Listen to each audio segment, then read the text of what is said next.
So எம்பிஏல வர hospitality management இந்த course பொறுத்தவரையும் ஒரு சில காலேஜில் ஹாஸ்பிட்டாலிட்டி மேனேஜ்மெண்ட் அப்படிவாங்க, ஒரு சில காலேஜில் ஹெல்த் கேர் மேனேஜ்மெண்ட் இந்த மாதிரி கூட வந்து சொல்லுவாங்க. பட் காமனாக ஒரே மாதிரியான டாபிக் தான் சிலபஸில் வந்து உங்களுக்கு கவர் பண்ணியிருப்பாங்க.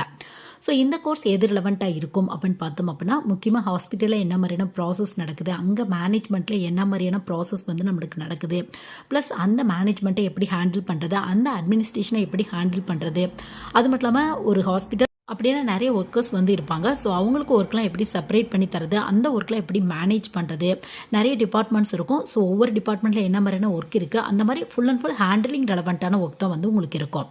ஸோ இந்த கோர்ஸ் படிக்கணும் அப்படின்னா என்ன எலிஜிபிள் அப்படின்னா, இது காலேஜ் பொறுத்து டிஃப்ரெண்ட்டாக இருக்குது. ஒரு சில டாப் லெவல் காலேஜில் கண்டிப்பாக யூஜி வந்து நீங்கள் மெடிக்கல் ஃபீல்டு ரெலவெண்ட்டாக தான் முடிச்சிருக்கணும் அப்படின்னு வந்து கேட்குறாங்க. ஒரு சில இடத்துல எனி டிகிரி முடித்தவங்க படிக்கலாம் அப்படின்னு வந்து சொல்கிறாங்க. ஸோ இது காலேஜ் பொறுத்து டிஃப்ரெண்ட்டாக இருக்குது உங்களுக்கு. கேட், மேட், ஜிமேட், டான்செட் இந்த மாதிரி நிறைய எக்ஸாம்ஸ் இருக்குது. ஸோ நீங்கள் எந்த காலேஜ் ட்ரை பண்ணிக்கலாம்.